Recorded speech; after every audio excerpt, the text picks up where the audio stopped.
when someone asked me what's the difference between, the last few years on the campaign and now, I said, now it's real.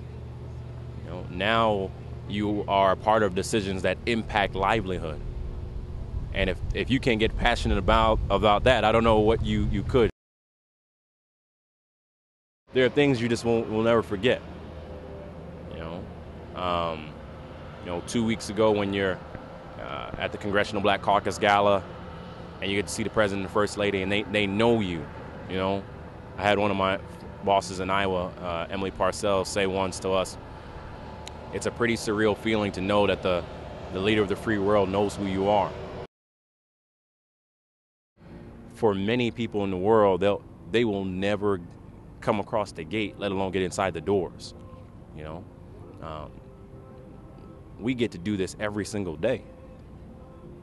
You don't take that for granted. I'm still a little kid, going through. I look at the pictures, I start smiling. Being young and good shouldn't be a surprise. I think there's too many times a thought that you have to be doing something for X period of time to be qualified or knowledgeable. Now, is it an experience factor? No doubt. There's no doubt about that. But can you have the senses? Can you have the instincts? Can you learn? Can you grow? Absolutely. I went to a conference in Tennessee and went to the Opryland Convention Center, which essentially is like a city to itself. You don't recognize how big some of these places are. Now, I didn't put on cowboy boots, but I was entertained and enjoyed the time nonetheless.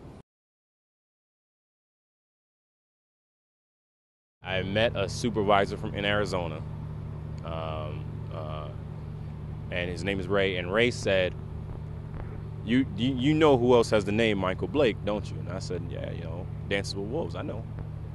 He pulls out his cell phone and calls Michael Blake, who's a buddy of his, and we talked on the phone.